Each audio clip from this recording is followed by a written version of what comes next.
Welcome to Behind the Citgo, where we pull back the curtain on the unseen truth of addiction recovery and talk about things most people never get a chance to see. I'm your host, Josh Torbich. Each week, we're sitting down with people who lived it, led it, and are still learning from it today.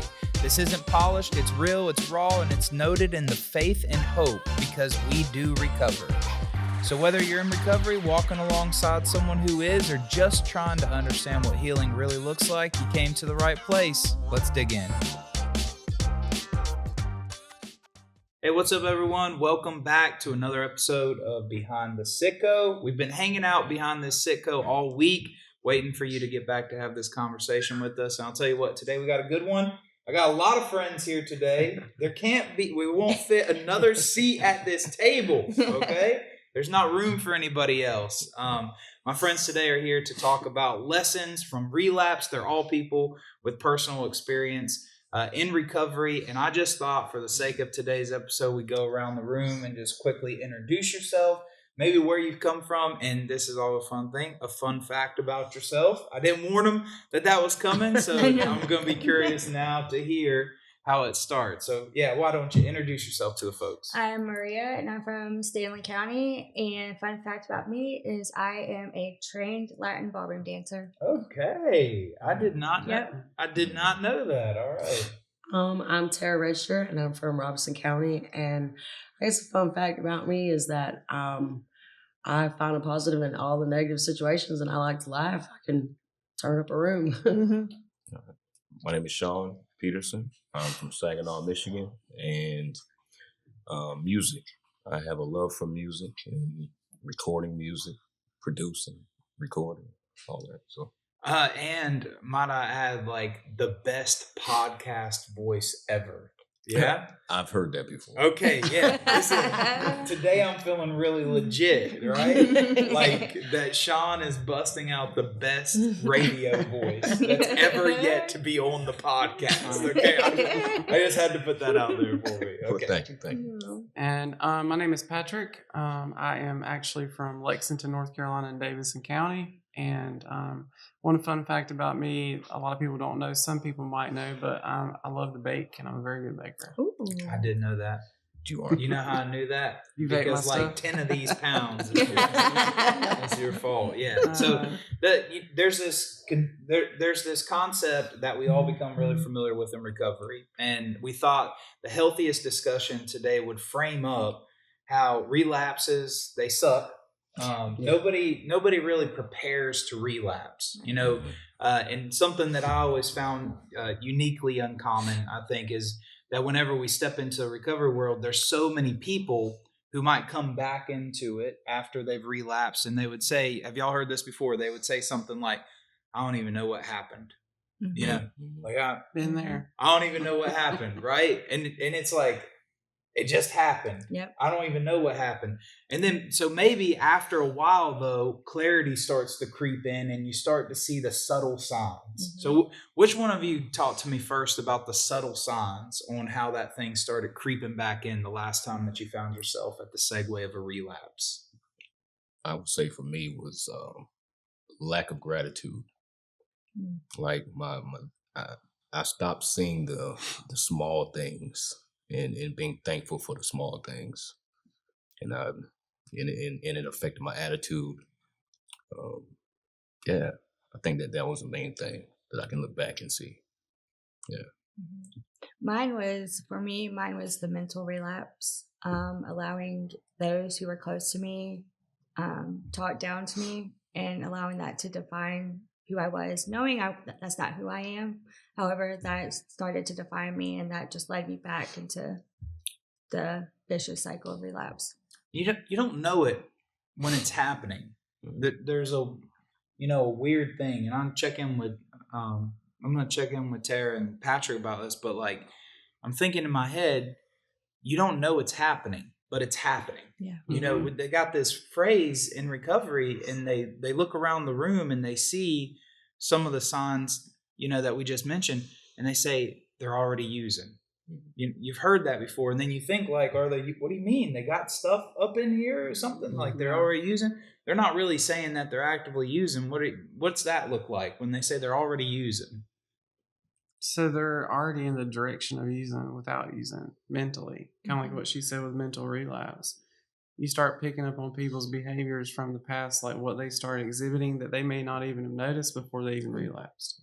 Like with me, it's anger, isolation, just separating myself from everybody else, not going to church or whatever it might be that I usually do. People notice it before you even notice it, which is scary.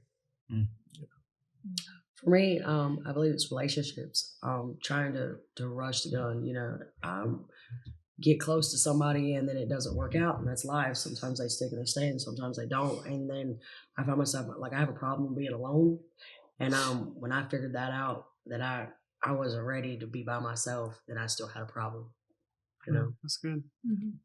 Yeah, think about the most recent time, and if you guys want to share it, that would probably be really helpful. But who can give us like a quick 60-second version of the last time that you relapsed, and what kind of the later days of it looked like when you rolled into it? Well, this is my third time in recovery, and that's okay. Over how many years? I would have came up on my 6th year of being sober. So let's just say, so from the first time you tried, it was 6 years ago, and there's been 3 relapses in the middle of that. I would say more so roughly about 10 years. Okay, 10 years. Yeah. I was about 25, 26 when I got introduced into my DOC heavy. And with this relapse, this time, I was very arrogant because of all the tools that I had in my tool belt with going through recovery 2 times. And I was very arrogant. And I knew what I needed to do, but I was in that lukewarm stage because I didn't want to rip the Band-Aid off. And I was like, okay, I got this. I know how to do this. Kind of like what the big book says, something of 2 is too many, but 1's never enough. I had to test the theory, and I did, and I failed very, very badly. And I caught that last year because I was always the one that was like, I'm not going to catch this felony, or I'm not going to catch this. I'm not going to catch this. And God stopped me right in my tracks and said, oh, yep, I'm going to give this to you because you're not doing what you're supposed to do, and landed me here. But you just, like, you're saying you got cocky. Yeah. What you're saying. Yep. Like you started, there's that thing that kind of forces you into the place. I think when you're there, when you're in that headspace, you start forgetting that thing is coming after you still. Yeah. Like it didn't stop just because we went and took the pause for the cause. And that might be one of the more subtle attempts where the big book also talks about, or it's in the 12 by 12, where they say boiling the frog slowly. That's what they're describing when they talk about that in the 12 by 12. Yeah.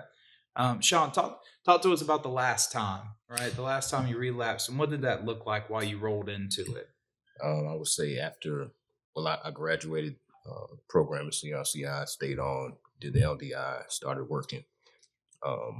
And I would say it crept in how I talked about before. Like I stopped being thankful, stopped being grateful.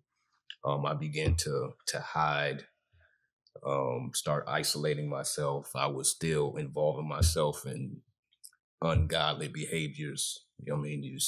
Just fulfilling the flesh still. And I started looking at like certain things on the internet. Like I'm looking at videos about people using in different areas in Charlotte and stuff like that. And I was just in a bad headspace. And I wasn't focused where I should be focused at. And I basically relapsed mentally, like you were talking about. I wanted that feeling again. It got back to that point where I wanted to feel that first blast again. And I didn't tell nobody that it got that deep. And not too long after I left, I was already smoking. So it didn't take long at all. And only if you're in recovery yourself, you understand what he means by the first blast, right? Yeah. There's that thing where you do. I mean, fantasize is the perfect word for it, right? Because you start to think, and I remember this kind of sick stuff. Okay, I remember this sick thing that I used to get into of like, imagine how high I'll get because of how long I've been sober. Right. You know, Yeah. but my time, like you start fantasizing about the first one again, like it's Right. going to be like it was the first time, Yeah. and it never Mm-mm. is. Nope. Patrick, is that a symptom of an unsettled spirit on the reason why you consider that an option again? I would think so. There's some part of the person, like I know for me, like that there was something I was missing. You know, kind of like what she said earlier with the ego, thinking you have it all together, but also to the point where when you know you're getting ready to make the mistake, but you're still too ashamed to ask for help because you've experienced recovery. Zero in on that. Talk when you're saying to the folks right now that like I thought I had this kind of thought where I would be like, oh, this, you know, it's not going to be good, and I probably should reach out, you know, do some. Sean was saying he found himself isolated from it, and he wouldn't reach out, you know, type of thing. Zero in on that moment right there where you're like, this is moving in a bad direction, and now I see it, and I probably should say something, but you didn't. But tell me what that looks like. I think because at the same time, as much as I wanted the help, I didn't want the help. You know, like I thought it was okay that maybe I could just do it one more time and nobody would know. And, you know, I could keep myself locked up for a few days and just escape reality and everybody else, but it never works that way for me. And I don't know. I think that I already relapsed before I even left the house to get the dope, or, you know, it was already in my mind and in my heart. And I think once it gets in your heart and it's settled in you that you're going to do it, nothing can stop you, not a sponsor, not anybody. I mean, if I'm calling someone to tell them I'm on the way to get drugs, I'm probably already, it doesn't matter. I'm going. I'm getting ready to go use. You can't stop me. Right. My sponsor used to tell me all the time, my first sponsor, I say, so you want me to call you if I'm about to use? And he'd be like, no, you better call Jesus if you're about to use. Yeah. Never really understood what he meant by that, but like it's true, you know what he's saying. It's not like we found ourselves on the way to the dope man's house again, like really excited to experience it for the first time again. And then we all of a sudden have that moment of clarity that drastically pulls us away from it. It's like, no, if unless met by an 18-wheeler, you're headed there. You know what I'm like? Unless I get arrested on the way, there's not many people who find themselves with the experience in our situation of pulling the ripcord and doing an about face. Right. Yeah. What did yours sound like? Sitting stagnant. I guess when I was in active addiction, I was always exciting. I was always going on the go, going somewhere, doing something, and it was just that fun life. But you said the other day, like when you were teaching chapel, you reach a certain age where it's not fun no more. The party's over. It's over. And it's done. And it's really not attractive anymore. So when I relapsed, I caught myself sitting stagnant, just sitting on somebody's couch and bored. And I just thought, well, I'll just do it again. And like something exciting happened, and I was still just sitting stagnant on the couch. You know, so it was time for me to come back and reach out and help, you know, get help again. And, you know, I'm kind of in love with the story of yours.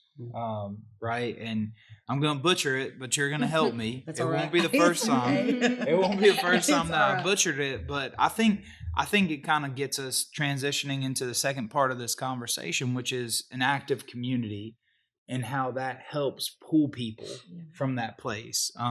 Because you didn't linger as long as you could inside of that relapse state. And I know what it's like and the difficulties, because I relapsed and then had to come back and face the people inside of the AA rooms after I did it. You don't feel great. You know what I'm saying? Like when I was going back to the people I felt like I had let down, you know, when I was actively engaged in Alcoholics Anonymous, and then everybody knew that I'd blown it up again. And then I had to kind of put the pie on my face and go back. It's hard to do that, but it was a really beautiful thing that happened in your situation. And I got to be not really a part of it, but I got to watch it. Right. But people were after you, not in a bad way. Like the feds won't come in for you. But I'm saying that like you did this post out of a place, you were in a place of desperation, weren't you? And what was the post on Facebook? I first posted and said, just forget it. I'm about to go get high. And You said bleep bleep. well, right? it was not in Wasn't those it a- exact words. It was, she's drenched it in Jesus, and then Yeah. she's saying it. And I But it was might have said you some other words. F-bombed it, right? Yeah, I really did. Yeah. And I had just had enough. It was, like I said, I just got out of another relationship and it was failing. I was just sitting on the couch doing the same thing over again. And I was like, you know what, F it. I'm just about to go get high. And then everybody and a lot of people from the CRCI program that I met the first go around had kept in contact with me, even the church family at Beach Assembly. So many people reached out to me and commented back and back forth. Saying, just come back. This is home. Just come back. It's always going to be here. Like we're always going to be here for you. Just come back. Don't do that. And so then my next post said, F it, like I'm going back to CRCI. Like I'm She didn't lose the F it part. Yeah. Right? At least it showed she was moving away in a different direction. Yeah. So when you say about community, so being around a group of women who all come from different backgrounds and we all in the same place. So it's like I say it all the time, like it doesn't matter where you came from. It doesn't matter how rich or poor, from suburbs or from the country or whatever. We all ended up in the same place. So there's no judgment being given. And we're really just there for each other to build each other up. And because we've been there. And the best people to help you is the people that have been through it. See, there's something special about realizing that the only thing that separates us is about 10 foot of floor space. My bed's over here, your bed's over here. We're doing this thing. Mm-hmm. And, through the idea of that, you'll move on to do your own thing, but that's still the same concept. There's nothing that really separates us. And so that made it easier to reapproach, right? To be like, hey, I need to find this thing again. And both, y'all both have a similar experience as far as the community kind of helping pull you back in a direction similar to that, Patrick. With the members at Beach Assembly are just great. And that's your church. Yeah, that's my church here in Ocean Isle. I couldn't get away with getting high. Even when I would hide, and there was no way possible that anyone could have seen what I was doing, but God was using those people and delivering messages to them to save me. That's right. To the point where people were banging on my door. Our youth pastor called and I hung up on him and told him to leave me alone and let me get high. They were offering to come pick me up and just walk with me in the park. True Christian love, and which it was great. It really was. At the time, I didn't show that I appreciated it, but I'm so grateful for them now. When I finally really, really spiraled out of control, didn't even think my mind was literally going to come back. One day I finally just gave up and I took my vehicle and I just sped up into the parking lot at CRCI. I walked up in the building, went in the office, high as a kite, and said, "Help me." Mm-hmm. And here I am. Wow. Yeah, ripcord. Yeah. Sean, did the community come for you or did you reach it yourself? No, community definitely came for me. I was actually I was about ready to give up. Like just stay out there. I remember being in Richmond, Virginia, and I was in a project in Richmond getting high. And my sister, who stays outside of Richmond, they located me off of that. What is that, Life 360? Mm-hmm. And I'm walking down the street. I had just coughed, and she jumps out the car. Runs, like the feds. Yeah, definitely. She located you and then rolled up on you. She rolled up on me, jumped out the ride on me. So I'm trying to run from her and trying to get to a place where I can hit my stuff and all that. And she's chasing me around the dumpster, and it was crazy, bro. I'm talking about crazy. Yeah, but it was her love and her passion. Wow. To see me out of that actually got me out of that place in my mind. Yeah. What happened? And she stayed there with me. Like I was refusing to leave. And it started raining. I'm sitting under this thing. And she just sat there with me in the rain, just sat there with me. Wow. And until I finally said, all right, come on, let's go. Wow. Yeah. And then, so it took a couple weeks. I got into the healing place up there. But I never found the peace like I found here. So eventually I ended up back here. Even when I was out there, I used to be like, it'll be like 3 a.m. and the money's out and everybody's gone and you feeling like crap. And I'm thinking about all of my brothers here. Wow. Like, man, like I know they doing all right. I know they sleeping peacefully there on campus, and I'm sitting out here stuck, looking stupid. Wow. You know what I mean? So the community definitely reeled me back in that way, and I know that the brothers that I have here are true brothers. Anytime I reached out to them when I was out there, they were always there, always supportive. Um, yeah. So yeah, I love it here. I love the community. That's something really special. And like Maria, what he's tapping in on is like everyone kind of mentioned this sense of self-awareness. It kind of came and went, you know, a couple but it does come. And when it comes, you got to act quickly. So did you have to act quickly and you found yourself in a moment of clarity to pull yourself out of that, or? Oh yeah, and you know, I tell some of the other women that I've came in contact with through my journey this time that, you know, again, I got sober off the big book the first time, and I hold true to it. And you know, the 12 steps, it's a lifestyle, you know, and it was very clear to me this time of what I need to do to stay sober. And the biggest thing is to continue to work my program and to not fall short of that. And like Patrick said, to stay in church and to do all of those things and not try to run life on my terms, but run life on life's terms. Yeah, and that takes a lot of patience. Yeah. Yeah, there's an ongoing controversy that I want to get all of you up in the middle of. Okay, you ready for this? We're gonna wrestle with it. We're gonna throw it on. Any of y'all ever watched WWE before? Of course. It's gonna be that type of wrestling match with this thing. Okay, but there's an ongoing controversy about what relapse is and if it's the same thing as a slip. Okay, have y'all ever heard this before? Now you got your old timers and you got your young folks who are both getting on the same page in some ways. All right, they would say no.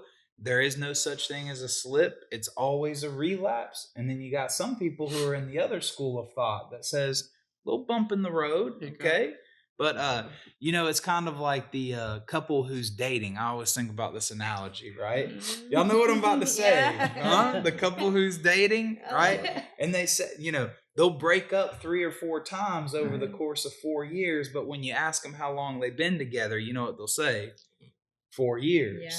Y'all know? Oh, see, you were in that, weren't you? Like, y'all get upset. You'd be like, I'm breaking up. Okay, who wants to go first and split wide open the controversy around relapse and slip? Is it the same thing or is it not? I don't think it is. Okay, let's talk about it. I think a relapse can be 2 ways, and it's either a mental relapse and an actual physical relapse. Yes. I think that a slip is where you fall on the floor. I mean, there's no slip in your recovery. Either you do mess up or you don't mess up. To me, a slip would be like, okay, I'm not going to church. You know, I need to do better and make sure I don't relapse. Okay. So let me just clarify this though, but so you're saying the slip happens before a relapse. Mm-hmm. So slip, you're in your terms, your definitions are on the way to a relapse, but those are the little things that compromise in our behavior that ultimately lead to, hey, the relapse has taken place, which is I've used drugs again, I've drank alcohol again. All right, who's different? Who wants to get in the different school of thought with me? So I can see both sides of the spectrum. Oh, look at you coming in trying to soften the blow. I can see both sides of the spectrum. We said we were gonna wrestle about it. Fight. Look, there always has to be a neutral one in the group, and I'm going to be the neutral one. But I can see both sides of the spectrum. However, for me in my journey, the slip up was the relapse. Does that make sense? Because it's a progression. The slip is a progressive thing to where it does result into relapse. And to try to backpedal into that, it gets more exhausting the more times you do it. Does that make sense? Yeah, so I think so. I think what you're saying is that the actual relapse doesn't have much to do with the drug itself. Right. It's more like my perspective has officially shifted, and that's it. Yeah. You know, That's it's, right. Yep. that's the line. You're vibing with that, or no? I am.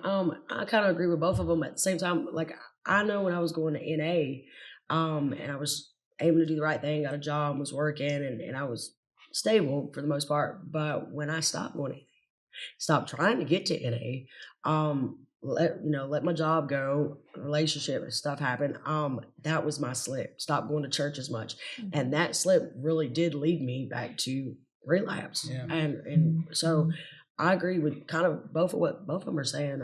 It does. The way to A slip leads you right into look at her relapse. just taking out the wrestling match and being smooth selling. We So need a metal chair to start hitting. there's each other. nothing. Yeah, y'all took all the fun out of the fight. You see that? Sean, they're saying, and you know, I kind of feel you. You know, I feel what y'all are saying because there's not, from my perspective, there hasn't been many times where I've seen people who fully drank from the cup of their old life and then stopped midway from pursuing it. Right. Yeah.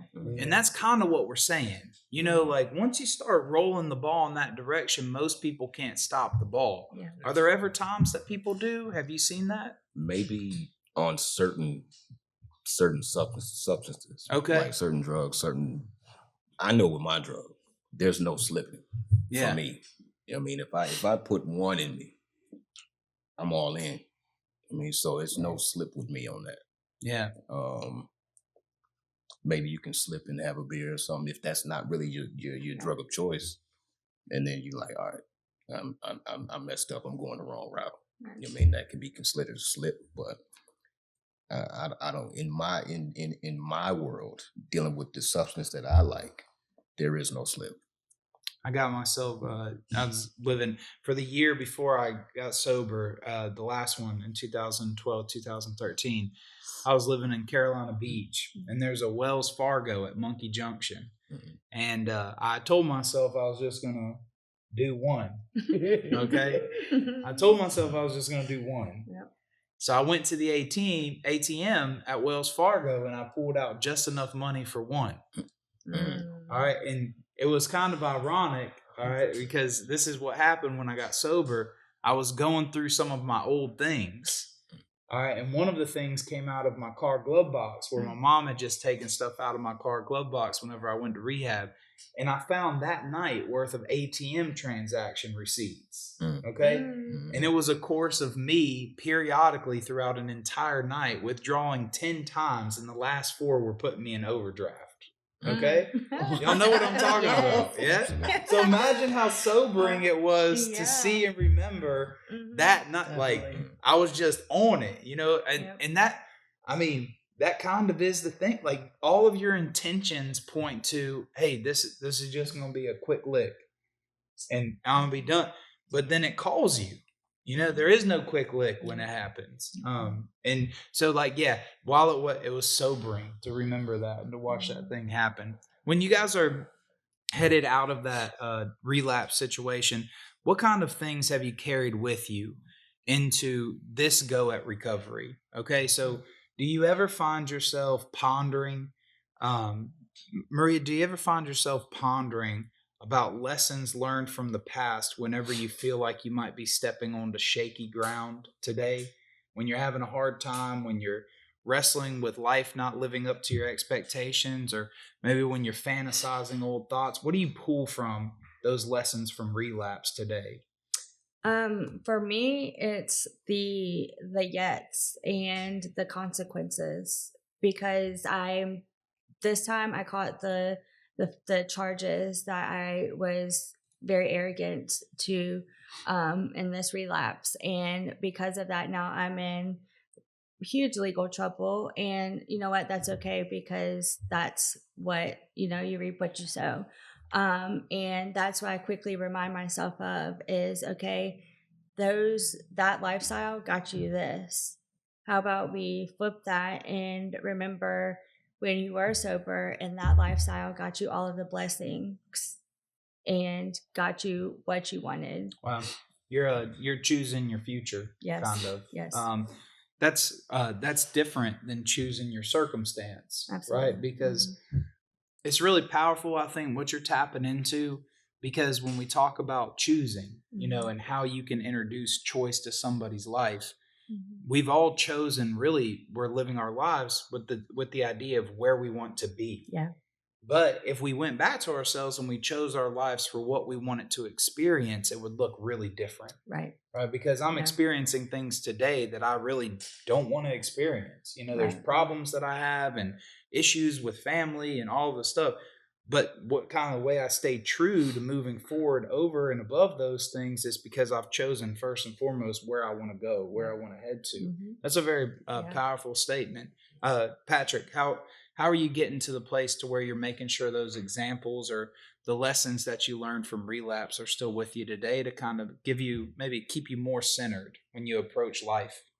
I actually was looking in the mirror last night and I was talking to God and just thanking him for everything that he did for me. And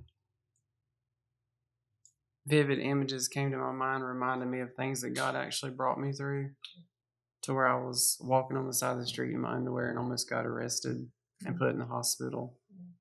The visions that I seen on my front porch that I believe that God was trying to deliver to me to let me see, to bring me back to him, and how I'm not alone anymore. How my mind is clear. Because Josh, I was pretty scary, and I did my last go round.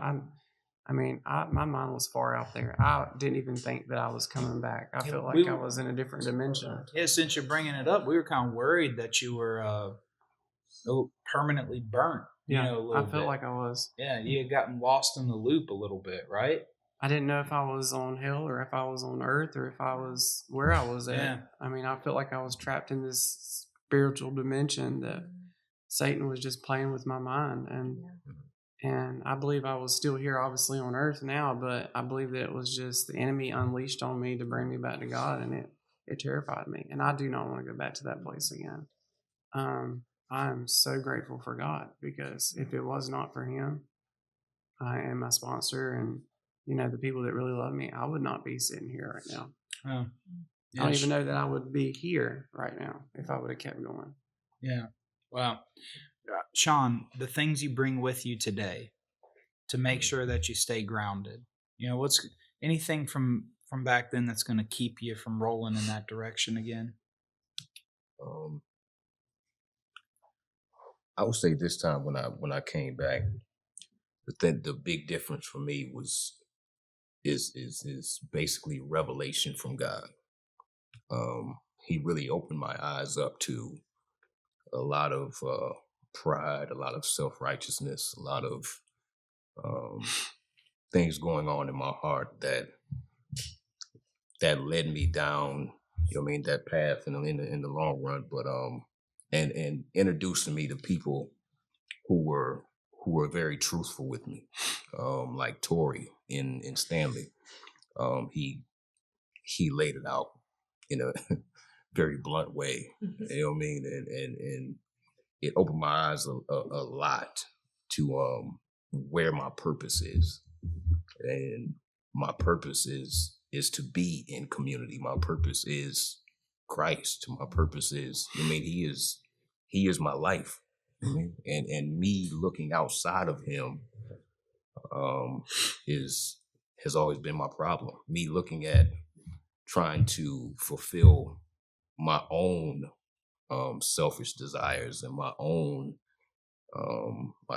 doing my own will and following my own thoughts, not listening to the wisdom that he was surrounding me with.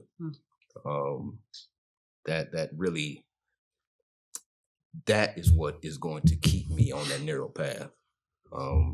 So it's really being more tunnel vision on him and his person, what he has done on the cross, his resurrection life, his spirit, being more tunnel vision with him, and he opens up everything else. Yeah. What do you think? What are you bringing with you to make sure it doesn't happen again? The understanding that a lot like what Patrick was saying mentally. I was in the hospital 20 plus times, and it's not something I want to go back to. Those things had to happen. I try not to live in regret, so the things had to happen for me to know have that understanding and to be able to forgive because of those things, and those experiences. Everything is done with a purpose. Like they were saying, I am where I'm supposed to be. If those to help other women and help other people in their recovery, I know now that being around in a community with people with like minds, and they're like minded, and are trying to deal with their own things, and I have those experiences now. I've been on both sides and have that understanding, and I know that you can come back from it, and I don't want to go back to it. So I'd rather just keep going forward instead of going back in that rotten door, And so those are the thoughts that go through my mind to keep me going, keep me going straight. And I just don't want to go back. And so running from, go ahead, check in with you. It's like, I think it's been my life verse that I've clung to this time.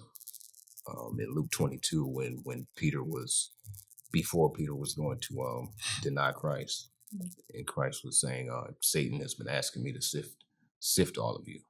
And he says, but I've been pleading with you, pleading in prayer for you that your faith will not fail. Wow. Yeah. So that when you turn back to me, strengthen your brothers. I mean, and I believe that that's truly my purpose. Wow. Is to strengthen my brother. It's like the feet washing. Jesus represented it to the disciples, and he started washing some of their feet. And then he said, now I need you to wash each other's feet. That's what we're doing. Right. Yeah. It's good. And so what you're saying is like service to one another and fulfilling the purpose that's been assigned to you. If you can't lose attention to that, then you'll stay on the right track. That's exactly right. So it's hard because it doesn't exactly lead you into the place that you can feel most sedated and comfortable. So that's difficult, right? So you're talking to somebody today and you're trying to encourage them, hey, you can step out of this current situation. It's going to be difficult. And it's kind of like the hardest sell in the world, if you think about this, because we're asking people to come and handle life, right? To deal with life without the things that made them more comfortable and capable of handling life, right? We're the school of thought that, the heroin that I used to use wasn't really the problem. My problem is that heroin didn't work at helping me cope with life. Like it didn't go far enough to help me get there. The problems were still there. So now approaching this, you're talking to people today, potentially, dropping in to listen to you, who are saying, I'm in the middle of a relapse, right? And I'm trying to find the window, but it's kind of the hardest sell in the world to say, hey, I'm going to make a decision to step into something that's going to make me more uncomfortable, where I'm not going to be able to sedate myself. What do you say to them? For me, it's a hard reality and it's a harsh truth, but for me, I'm my own problem. We are our own worst critics. I'm the problem, not the drugs are we'll say like a self-medicating, right? But I'm my own problem. And if I can't get out of myself, then the drugs are going to keep me in that. Does that make sense? Yeah. So what do you say to a person who's stuck there, right? And saying maybe there's not a great opposing outside force that's been able to stop them in their tracks, right? They didn't get hit by an 18-wheeler. And you see them and they're just kind of sitting there and they're wrestling in the middle of a relapse. And what do you say to them? Just pause, pray, and really play the tape through, because life on life's terms, like I said before, life on life's terms is hard. It's hard, and it's going to get harder. And for me, 3 relapses, God willing, I don't have a 4th, but I can't sit here and tell you that I'm not, because I don't know. However, the 3rd relapse is exhausting, and it's not a lifestyle that I would recommend. It's not rainbows and butterflies. It's what society is hard, and society puts labels on all of us and expectations. However, that God doesn't do that, and it's hard. And if you can get out of yourself and understand that we all have a purpose, and God puts us in situations because we can handle them, to grow us to be the version of ourselves that he wants us to be. And sometimes we fall short, but that's okay. I'll tell you quick. If somebody is trying to reach out and get help, they're usually, to be honest with you, a lot of the girls come in and, nobody wants to be told, and you're an adult. Nobody wants to be told by somebody else what to do, when they do it, and how often to do it, what they can what they can and cannot do. Nobody wants to do that. Definitely if you've been out there living life in your way, I would tell them, humble yourself. Yeah. Humble yourself. You're asking and you're reaching out because you want something different. You want a change. Then you need to embrace change and do something different. And that's how I would handle it. What's Patrick? Tell me something. If you can find this clearly, all right, because this is an interesting question for me. If you can find this clearly, what's something that you could have told yourself in the moment that would have made you reconsider using again? Like, how have you justified using again in your past? When you've gotten to that place of decision, what are some of those levers that you've tried to pull to make it easier to step back into it? Well, I think everybody's probably done this. If they're being honest, it's like nobody will know. It's just one time. I can do this without anybody noticing it. I've had a really bad day. It didn't matter if it was snowing or raining or going outside. To me, it was always a good day to get out. But I would justify the reason that, someone cussed me out or a day didn't go great at work or an opportunity didn't land my way. I just felt like I was defeated, but that wasn't even the true reason. That was my excuse for using. Sean, what do you think? Can you capture that? Yeah. I would say I did tell myself I deserve to have one. You've done good. Yeah. That's what we joke about all the time with them. It's like as soon as they get through like the program and they start getting on the other end of it, it's like, let me reward myself for doing so good and do something really bad. Recently told me Great work. You're so sober. Let's ruin that. Exactly. And another one that it's still eats at me today, but God will forgive you. Okay. Oh, that's so bad. I've done that too. Yeah. You said you kind of justifying God too first. Yeah. Replaying them. You tell.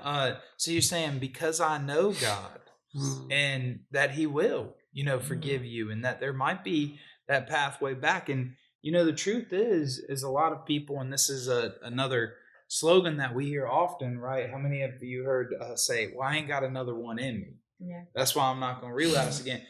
We know more than likely just playing the odds you do. Yeah. You got them. The majority of people do have another one in them. Because what they're really saying is they'll end up dead, right? If they get, but most people don't.